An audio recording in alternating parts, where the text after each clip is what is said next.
नमस्कार। आप देख रहे हैं आपनो प्रदेश राजस्थान और मैं हूं आपके साथ विष्णु उपाध्याय। आज बात करेंगे जो भूतपूर्व विधायक रह चुके मांगीलाल जी रीणवा, उन्हीं के परिवार से संबंध रखने वाले धर्मेंद्र जी रीणवा जो सुपुत्र हैं, इनसे चर्चा करेंगे, बात करेंगे जो पुरानी राजनीति है वो और वर्तमान की राजनीति में क्या अंतर है, और माननीय सुरेंद्र गोयल को सिंबल मिला है, साथ में आप भी चुनाव प्रचार में हैं। जी नमस्कार। नमस्कार। क्या कहना चाहोगे इस बार चुनाव कैसे हैं, क्योंकि आप तो शुरू से ही राजनीति में रहे हैं और आपके पिताश्री जो है बहुत ही पुराने एमएलए रहे हैं, क्या कहना चाहोगे इस पर? पुराने समय की राजनीति में मूल्यों की राजनीति होती थी जी। और चुनाव में धन बल का इतना बोलबाला नहीं था जी। पैसे की जरूरत नहीं पड़ती थी जी। और व्यक्ति विशेष को और उसके काम को महत्व दिया जाता था। जी। उस जमाने में जब 1962 में मेरे पिताजी एमएलए का चुनाव, विधायक का चुनाव जैतारण विधानसभा क्षेत्र से जीते थे जी। तो उनका चुनाव खर्चा मात्र 1 लाख रुपए हुआ था। जी। आज चुनाव का खर्चा करोड़ों में चला जाता है। जी। तो जब अब आप चुनाव में जब इतना खर्चा कराते हो तो फिर जनता भी को भी सोचना चाहिए कि कोई आदमी कैसे जो है इतना खर्चा धन कहाँ से लाए। ऐसा नहीं होता है कि भाई अगर कोई एक विधायक किसी पार्टी का है, वो अगर 8-10 लाख खर्च करना चाहे, लेकिन विपक्षी पार्टी है तो वो बढ़ चढ़ के खर्च करता है, तो उस पर भी फिर आपको जो पार्टी है उसको भी बढ़ना पड़ता है कि भाई जो विपक्षी पार्टी है वो ज्यादा खर्च कर रहे हैं तो अपने को भी लाजमी है करना पड़ता है। हालांकि जहां तक मेरा अनुभव है जी, मात्र पैसा खर्च करने से वोट नहीं मिलते हैं। जी बिल्कुल। लोग पैसे भी खा जाते हैं जी, और वोट भी नहीं देते हैं। जी, पैसे का उपयोग मैं जहां तक समझता हूँ कि चुनाव में माहौल बनाने के लिए किया जाता है। जी, गांव में जाते हैं कार्यकर्ता, कहते हैं साहब, अरे साहब आपने तो गाड़ी को नहीं घूमी, हमारे तो प्रचार ही नहीं हो रहा, प्रचार पोस्टर नहीं आए, झंडे नहीं आए, पर्दे नहीं आए। तो ये सब माहौल बनाने की चीजें हैं जी, और किसी को नगद पैसा देने की जरूरत नहीं होती है। जी, अगर किसी को दे भी दिए जाते हैं मान लो, तो उससे कोई फायदा किसी पार्टी विशेष को या प्रत्याशी को नहीं मिलता है। जी बिल्कुल। जो वोट है वो किसी पैसों के मोहताज नहीं, अमूल्य चीज है और बिल्कुल विकास कार्यों को देखकर वोट देना चाहिए, किसी मूल्यों में बिककर नहीं। वर्तमान राजनीति की बात करूं तो माननीय सुरेंद्र गोयल को टिकट मिला है और उन्हीं से खफा होकर कांग्रेस से जो दिलीप चौधरी है वो ASP प्लस RLP से सिंबल लाए। क्या कहना चाहेंगे? दिलीप चौधरी का कहना है कि भाजपा के हाथ में कांग्रेस का टिकट। पार्टी ने श्रीमान दिलीप जी चौधरी साहब को भी 3 बार कांग्रेस पार्टी का उम्मीदवार यहाँ से बनाया जी, लेकिन ये उनकी और हमारी पार्टी की, हम सभी कार्यकर्ताओं की बदकिस्मती रही जी, कि वो चुनाव नहीं जीत पाए। जी, तो परिवर्तन संसार का नियम है, उन्हें सफलता नहीं मिली तो इस बार राजनीति के मंजे हुए पुराने खिलाड़ी श्रीमान सुरेंद्र जी गोयल साहब को मौका दिया गया। इसमें अतिशयोक्ति नहीं होनी चाहिए। मुझे जहां तक मुझे जानकारी मिली, भाई राजस्थान के माननीय मुख्यमंत्री अशोक जी गहलोत साहब ने इन दोनों के बीच सामंजस्य बिठाने का भी प्रयास किया कि भाई दोनों बैठ के बात कर लो और मिलजुल के चुनाव लड़ो, अगर सरकार आती है तो कुछ न कुछ रास्ता निकाला जाएगा। जी, जी। कोई बड़ा प्रतिफल मिल सकता था। वो उनको किसी भी पद पर, सम्मानीय पद पर नियुक्ति दी जा सकती थी। आपने बात कही कि 3 बार उनको सिंबल मिला था, सीट नहीं निकाल पाए, लेकिन उन्होंने वापस जवाब में कहा कि जब परिवर्तन करके उन्होंने 2008 में देखा तो 8 में वो परिवर्तन उनका निष्फल रहा और मैं विजयी रहा। ऐसा नहीं है साहब, वो लंबे समय से जैतारण क्षेत्र की राजनीति में सक्रिय थे जी, तो जनता ने सोचा भाई इतने समय से सक्रिय है तो एक बार इनको भी मौका देकर के अपन देख लेते हैं जी, तो उनको भी मौका दिया। लेकिन अगर वो निर्दलीय जीत के अपनी जनता की अपेक्षाओं पर अगर खरा उतरते जी, तो दूसरी बार टिकट ला करके नहीं हारते। जी, टिकट मिलने से वोट बढ़ते हैं, घटते नहीं है। जी, इसीलिए टिकट के लिए इतनी मारामारी होती है, इतनी भागदौड़ होती है, खींचतान होती है। तो आपका परिवार भी लंबे समय से राजनीति में रहा है, क्या आपके परिवार से किसी ने डिमांड रखी है कि टिकट हमें भी मिलना चाहिए? मेरे पिताजी जब तक जीवित थे उन्होंने टिकट की मांग की थी। सन 80 के अंदर उनका टिकट घोषित भी हो गया था, जी लेकिन काट करके और एन टाइम पे एक दिन पहले शिवदान सिंह जी को दे दिया गया। जी तो राजनीति है, जिसका जो मौका लग जाता है वो सफल हो जाता है। जी अखबार में मेरे पिताजी का नाम भी आ गया था, टिकट की घोषणा भी हो गई थी जी और टिकट भी मिल भी गया था। जो जी। प्रत्याशी बनाने का जो वैधानिक चिट्ठी होती है, पत्र होता है, जी लेकिन फिर बाद में भाई इनके स्थान पर शिवदान सिंह जी को, मांगीलाल जी रिणवा के स्थान पर शिवदान सिंह जी को प्रत्याशी घोषित किया जाता है। इस तरह से परिवर्तन कर दिया गया। अभी वर्तमान में छात्र राजनीति से सक्रिय मेरे सुपुत्र जो एडवोकेट है, बर और चेतन रायपुर और ब्यावर में वकालत करते हैं, एडवोकेट हैं। जी उन्होंने इस बार कांग्रेस पार्टी से टिकट मांगा था, लेकिन मैं जानता हूं कि सभी को टिकट मिलना संभव नहीं होता है। जी तो उसी नीति के तहत चलते हुए जी जिससे भी कांग्रेस पार्टी ने उम्मीदवार बनाया है, श्रीमान माननीय सुरेंद्र जी गोयल साहब को, जी तो हम सभी उनके साथ जुड़े हुए हैं और पार्टी को विजय दिलाने का प्रयास कर रहे हैं। जी। कोई ऐसा किस्सा पुराना जो आपको तो जरूर ज्ञात होगा, जब मांगीलाल जी विधायक थे, कोई ऐसा किस्सा हुआ जो अभी राजनीति में मारामारी चल रही है? जैसे कई बार किसी का विरोध भी होता है तो किसी का बढ़ चढ़कर स्वागत भी किया जाता है। मैं संक्षेप में मेरे पिताजी का राजनीतिक जीवन बता देता हूँ। जी मेरे पिताजी पहले रेलवे में डाइनिंग कार को, जो खाने के डब्बे चलते हैं, उनके कॉन्ट्रैक्टर थे जोधपुर में। जी और बड़ा विशाल हैदराबाद, जो भी पाकिस्तान में है, हैदराबाद सिंध कहते हैं उसको, जी वहां से लेकर जयपुर के पास स्थित फुलेरा जंक्शन तक चलने वाली समस्त रेलगाड़ियों में खाने के डिब्बे जो कॉन्ट्रैक्ट उनका होता था जी रेलवे से। जी तो गांव वाले जाकर के उनको बुला के लाए और यहाँ पर उनको सरपंच बनाया। जी तो जहाँ तक किस्से की बात है, मैं सरपंच काल का भी एक दो किस्से बता देता हूँ कि सरपंच पद पर रहते हुए उस जमाने में पंचायतों में न्याय पंचायतें हुआ करती थी। जी और न्याय पंचायतों के मेंबर होते थे, कुछ वार्ड पंचों में से होते थे, कुछ सामान्य ग्रामीण जन होते थे। जी तो उन्होंने यहाँ राजस्थान के चीफ जस्टिस हाईकोर्ट के एन वांचू साहब इधर से निकल रहे थे, जी तो उनकी गाड़ी का गाय से एक्सीडेंट हो गया। जी तो गांव वालों ने उनको घेर लिया।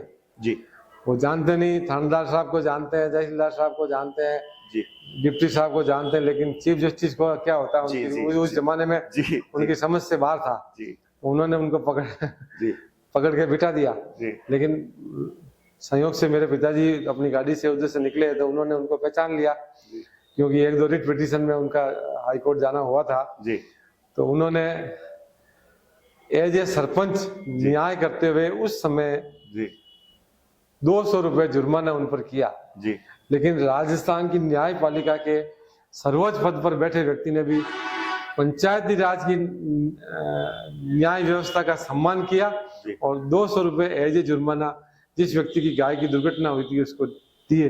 जी पंचायत रिकॉर्ड में आज भी वो फाइलें मौजूद है। जी तो मैं मेरे पिताजी की हिम्मत को दाद देता हूँ जी। और माननीय चीफ जस्टिस साहब, तत्कालीन चीफ जस्टिस साहब के एन वांचू साहब का भी सम्मान करता हूँ कि उन्होंने इतने बड़े पद पर रहते हुए भी छोटी सी न्याय प्रक्रिया का सम्मान करते हुए 200 रुपए उसको अदा किए। बिल्कुल ये नोट करने वाली बात है कि अगर एक सर्वोच्च पद पर है न्यायपालिका के और वो एक ग्रामीण क्षेत्र में आते हैं, ग्रामवासी जब कह देते हैं कि ये होना चाहिए और ग्रामवासियों का भी सरपंच ध्यान रखकर उन पर जुर्माना लगाता है, वो कि वो बड़प्पन उस पदाधिकारी का रहता है, उस पद पर जो विराजमान रहता है उसका रहता है और उसने जुर्माना भरा। बहुत ही एक अच्छी बात है, क्योंकि आज के समय में ऐसा नहीं होता। अगर किसी नेता या एमएलए से भी आपकी जान पहचान है और एक आपका व्हीकल रुकवा दिया जाए और आपको चालान के लिए कहा जाए तो फोन निकाल कर किया जाता है कि एमएलए हैं हमारे भैया जी, उनसे बात कीजिए और चालान रुकवाया जाता है। बिल्कुल बहुत ही अच्छी बात थी। आगे की और कोई किस्सा सुनाना चाहे आप?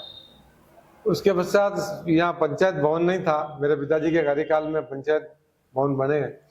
तो यहाँ आरएसी का, उसमें यहाँ डाकुओं का इलाका था जी। तो आरएसी की रिजर्व फोर्स यहाँ पुलिस थाना था यहाँ जी।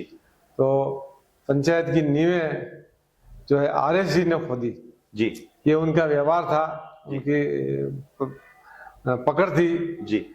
और उनका संपर्क सीधा तत्कालीन राजस्थान के गृह मंत्री और राजस्व मंत्री श्रीमान दामोदर लाल जी व्यास से था। जी।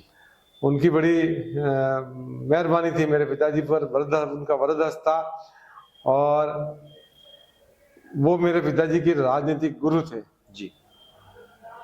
सन 77 में उनके जीवन की एक घटना बताता, नहीं 67 के पहले की मैं उनके जीवन की एक घटना बताता हूँ कि एक तो उन्होंने गांव-गांव में एज ए सरपंच पद यात्रा निकाली जी और गांव-गांव में जाते नाइट होल्ड करते समस्याओं का मौके पर निदान करने का प्रयास करते, नोट करते। तो आज के जमाने में कोई भी व्यक्ति गाड़ी से तो नीचे उतरता ही नहीं है जी तो जनता से संपर्क होता ही नहीं है, इसीलिए लोग कहते हैं 5 साल बाद आए हो साहब जी और हमने तो आपको कभी देखा ही नहीं। और इसी प्रक्रिया के दौरान लोगों में जो है असंतोष फैलता है और प्रत्याशियों का विरोध गाँव में होता है। लेकिन मेरे पिताजी ने गाँव-गाँव पदयात्रा निकाली और उसके बाद जब वो सन 62 में विधायक जीत के गए, उससे पहले वो प्रधान रहे थे पंचायत समिति रायपुर के। सन 1961 में मेरे पिताजी प्रधान रहे, 60 और 61 में। उसके बाद सन 1962 में विधायक का चुनाव जीता उन्होंने। खास बात ये रही कि उस समय में पूरे देश में ही देश आजाद हुआ था और कांग्रेस का ही बोलबाला था लेकिन उन्होंने निर्दलीय प्रत्याशी के रूप में कांग्रेस के उम्मीदवार श्रीमान शंकरलाल जी को 10,000 वोटों से हराया। तो मैं ये उनकी एक बहुत बड़ी उपलब्धि मानता हूँ। जब अब भी निर्दलीय जीतना आसान नहीं है तो उस समय तो विपक्ष था ही नहीं, एक तरफा मामला था। कांग्रेस लगातार 30 साल तक सत्ता में रही, 30-35 साल तक, और सामने कोई जीत जाता तो बहुत बड़ी बात मानते थे। तो मेरे पिताजी ने निर्दलीय रहते हुए कांग्रेस पार्टी के प्रत्याशी श्रीमान शंकरलाल जी जो पाली से निवासी थे और पाली जिले में खोड़ के मूल निवासी थे, उनको हराया।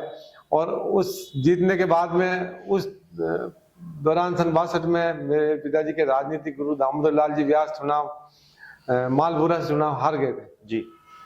तो मेरे पिताजी को बड़ा दुख हुआ तो उन्होंने इस्तीफा लिख के दिया कि मैं जैतांग से इस्तीफा देता हूँ, मेरी इच्छा है कि आप यहाँ से चुनाव लड़ें। ये गुरु के लिए त्याग उनके मन में ही है। हाँ। ये एक बहुत बड़ी बात है। आज कोई मामूली वार्ड से भी आप कह दो कि तुम इस्तीफा दे दे मेरे लिए, तो कोई नहीं देता। सत्ता का मोह नहीं छूटता, सत्ता का मोह नहीं छूटता है। लेकिन उन्होंने मेरे पिताजी की मेरे मन में एक बड़ी इज्जत है, कदर है कि उन्होंने इतने बड़े विधायक पद पर रहते हुए इस्तीफा लिख के दे दिया। दामोदर लाल जी व्यास ने कहा, मांगी लाल जी तुम पहली बार विधायक बने हो और इस्तीफा क्यों देते हो? मेरे पिताजी ने कहा साहब आप जीत जाओगे तो मैं तो एमएलए नहीं मंत्री रहूंगा, क्योंकि आप मंत्री बनोगे। माननीय सुखाड़िया साहब उस समय तत्कालीन मुख्यमंत्री थे, मोहन लाल जी सुखाड़िया। तो इस्तीफा दिया। लेकिन देखिए साहब मैं आपको एक विशेष घटनाक्रम बताता हूँ, नियति को जो मंजूर होता है वो होता है। इस्तीफा दिया और उसी रात को राजाखेड़ा विधानसभा के प्रत्याशी का देहांत हो गया। इस्तीफा राज्यपाल के पास स्वीकृति के लिए भेज दिया गया था। लेकिन उस समय मीडिया प्रसार में इतना हावी नहीं था। आज तो मीडिया के साथ साथ सोशल मीडिया भी हावी हो गया है और कोई भी घटना तुरंत फैल जाती है। लेकिन उस समय इतना प्रचार प्रसार नहीं होता था। तो शाम को वो प्रत्याशी गुजर गए राजाखेड़ा विधानसभा क्षेत्र के। तो राज्यपाल महोदय से निवेदन करके वो इस्तीफा वापस ले लिया गया और दामोदर लाल जी व्यास ने राजाखेड़ा से चुनाव लड़ा और चुनाव लड़के उन्होंने विजय हासिल की। आपने इस्तीफे की ये जो बात कही थी, मैं वापस वर्तमान राजनीति पर आऊंगा। जो पूर्व कैबिनेट मंत्री सुरेंद्र गोयल का भाजपा से टिकट कटना, निर्दलीय चुनाव मैदान में रहना और सीट नहीं निकाल पाना, उसके बाद अब कांग्रेस से सिंबल मिलना, तो उनका कहना है कि जो अपमान हुआ है, अपमान का घूंट मैं पी रहा हूं। तो क्या कहना चाहेंगे इस पर? क्योंकि एक तरफ आप बात कर रहे हैं पुरानी, जब इस्तीफा तक लिख के दे दिया जाता है, सत्ता छोड़ दी जाती है किसी के स्नेह में।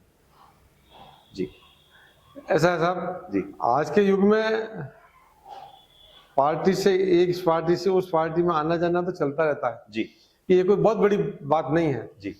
उन माननीय गोयल साहब के, सुरेंद्र जी गोयल साहब के आत्मसम्मान को ठेस पहुंची।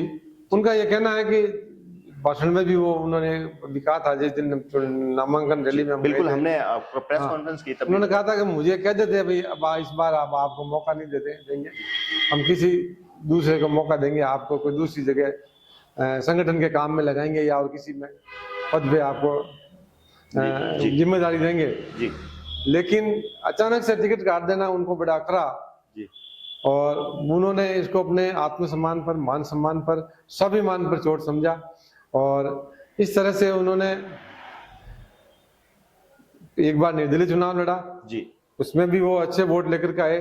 जी करीब 17,000 वोट उनको, जहां तक मुझे जानकारी है, जी लगभग उनको मिले। जी और इस बार कांग्रेस में जाना कोई ऐसा बड़ी बात नहीं है। जी जहां मान सम्मान मिले, जी जहां बात को सुना जाए, जी तो वहां जाने में कोई बुराई नहीं है। और हमने भी उनको अपने नेता के रूप में गोयल साहब को स्वीकार किया। हम खानदानी कांग्रेसी है, हमारी तीसरी पीढ़ी लगातार, मेरे पिताजी से लेकर मेरे पुत्र तक, हम तीन पीढ़ियां कांग्रेस में सक्रिय रहे हैं। जी और हमने भी उनको हमारे नेता के रूप में स्वीकार किया। जी गोयल साहब एक मिलनसार व्यक्ति हैं और सब कार्यकर्ताओं का मान सम्मान करते हैं। मेरे पिताजी के कार्यकाल की एक खास बात मैं बता दूं, वो कार्यकर्ताओं का बड़ा सम्मान करते थे। जी और जो कार्यकर्ता अगर आ जाता था तो वो उनसे जहां तक होता था कि वो काम हुए बिना खाली नहीं जाए। बिल्कुल, कार्यकर्ता तो नींव होता है नेता की। कार्यकर्ता के बिना नेता ढह जाएगा, वो मजबूत नहीं रह पाएगा। बात करूं मैं आपके क्षेत्र के मुद्दे की, आप बड़ से संबंध रखते हैं। अगर जनता माननीय पूर्व कैबिनेट मंत्री सुरेंद्र गोयल को आशीर्वाद देती है तो क्या मुख्य मुद्दे रहेंगे आपके क्षेत्र के जो सर्वप्रथम होने चाहिए? सबसे बड़ी समस्या तो यहाँ पेयजल की है जी अभी। पानी जवाई बांध से स्कीम बना करके कांग्रेस सरकार द्वारा दिया गया है, लेकिन वो पर्याप्त नहीं है जी। कुछ तो पहली बात तो बांध भरता ही नहीं है, कई सालों बाद बांध भरा इस बार। तो जब भी बांध भरता है 3/4 पानी तो वो सिंचाई के लिए चला जाता है जी। पीछे पानी बचता नहीं है जी। तो पेयजल एक मुख्य मुद्दा है। गांव में पानी नहीं है जी। तो मैं समझता हूं कि पेयजल के लिए या तो बिशलपुर योजना का पानी मिले जी। या राजस्थान नहर का जोधपुर तक पानी आया हुआ है, बिलाड़ा तक भी पहुंच गया, जहाँ तक मुझे जानकारी है जी। रणसी गांव तक आया हुआ है जी। तो वहां से ये पानी हमारे को मिले जी। तो ये दोनों इसमें से एक जगह से अगर पानी मिलता है तो इस समस्या का हल हो सकता है जी। तो मेरा यह कहना है कि जी पेयजल एक मुख्य मुद्दे के रूप में। दूसरा मुद्दा है बेरोजगारी का। जी।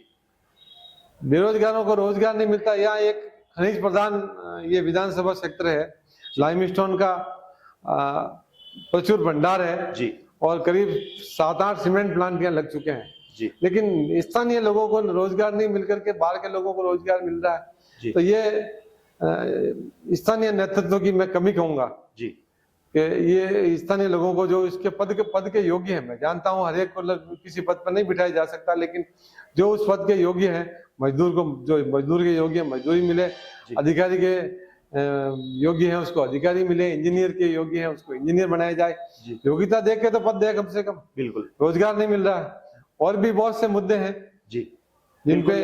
पूर्व विधायक रायपुर के उनकी बात करूं तो पूर्व विधायक रायपुर के सीडी देवल, उनको आप किस रूप में देखते हैं? वो भी कांग्रेस से हैं और अभी चुनाव प्रचार में भी वो कहीं साथ नजर नहीं आते। क्या आयु मुख्य कारण है संन्यास लेने का या आपको कुछ जानकारी है? जहां तक मुझे जानकारी है वो लगभग 83 साल के वृद्ध व्यक्ति है जी। इसलिए शारीरिक दृष्टिकोण के कारण जो है या शारीरिक असमर्थता के कारण राजनीति में सक्रिय रूप से भाग नहीं ले पा रहे हैं, लेकिन उनका दखल आज भी राजनीति में मौजूद है। वो टेलीफोन पे सारा काम करते हैं, कार्यकर्ताओं के काम भी करते हैं और राजनीति में भी सक्रिय रूप से भाग लेते हैं।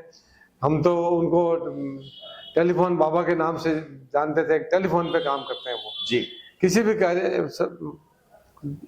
भी कार्यकर्ता का अगर फोन चला जाता था तो देवल साहब तुरंत उसका काम करके वापस उसको फोन पर जानकारी देते थे और वो कार्यकर्ताओं को कहते थे कि आपको मेरे यहाँ आकर के परेशान होने की जरूरत नहीं है जी। आप मेरे से फोन पे बात कर लिया करो जी।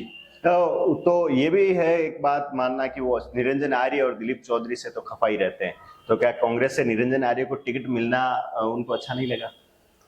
सब ये उनकी व्यक्तिगत बात हो सकती है जी। पार्टी जिसको उचित समझती है उनको अपना प्रत्याशी बनाती है। देवल साहब की अपनी कार्यशैली है जी।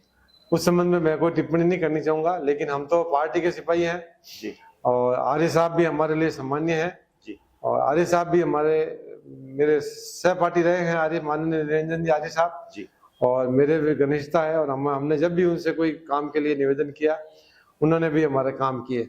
देवल साहब का स्थान मैं मेरे जीवन में उनको राजनीतिक गुरु के रूप में समझता हूँ। मेरे पिता के बाद किसी को गुरु समझता हूँ तो सीडी देवल साहब को राजनीतिक गुरु समझता हूँ जी। इसलिए उनका स्थान अलग है, आर्य साहब का स्थान अलग है। आर्य साहब भी मेरे लिए सम्मान्य है और मैं चाहता हूं कि मेरा ईश्वर से प्रार्थना है कि उनको भी विजय इस चुनाव में हासिल हो। जी, आपने मुद्दे गिनवाए क्षेत्र के मुख्य।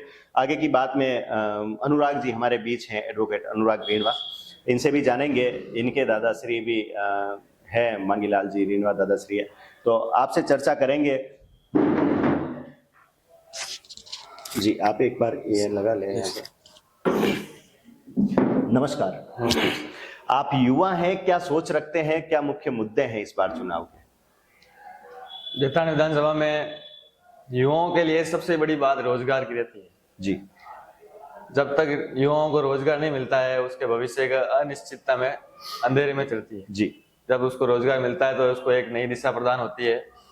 और युवाओं के लिए शिक्षा एक महत्वपूर्ण मुद्दा रहता है। उनको एक शिक्षा में सही मार्ग मिले, सही कॉलेज मिले और सही स्कूलों का निर्माण किया जाए।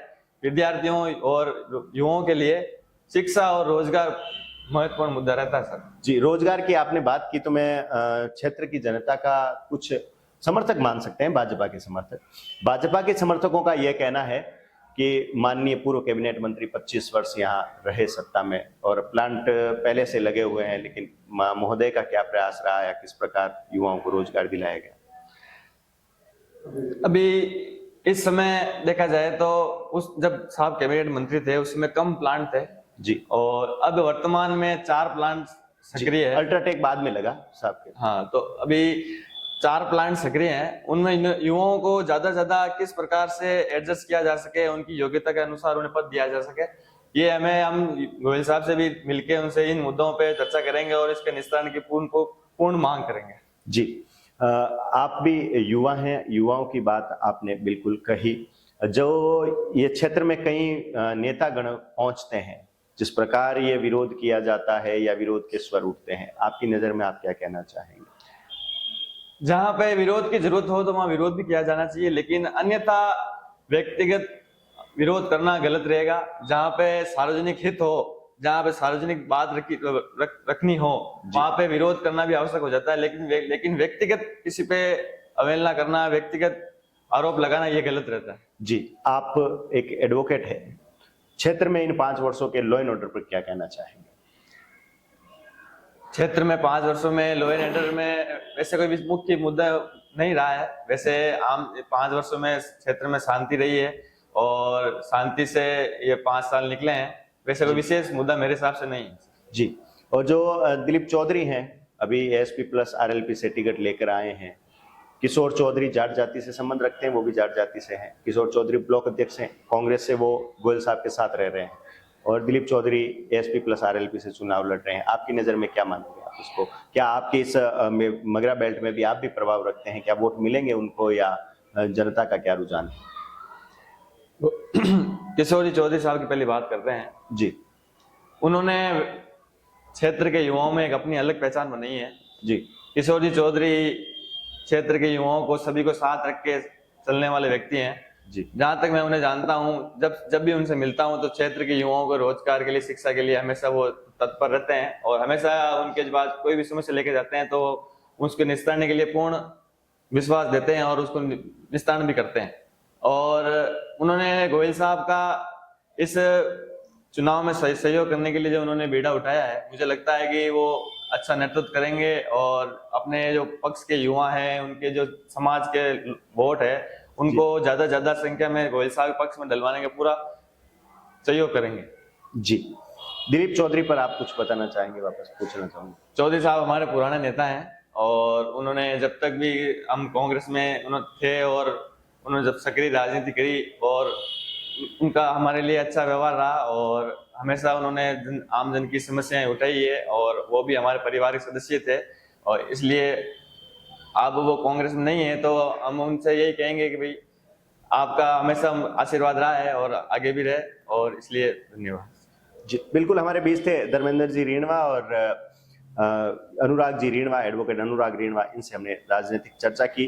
जो भी राजनीति है वो इस प्रकार रहनी चाहिए कि आप अपने मतभेद रखें लेकिन मनभेद नहीं रखें और शांतिपूर्वक ये चुनाव समाप्त हो। कैमरामैन कृष्णा वैष्णव के साथ विष्णु उपाध्याय, अपनो प्रदेश, राजस्थान।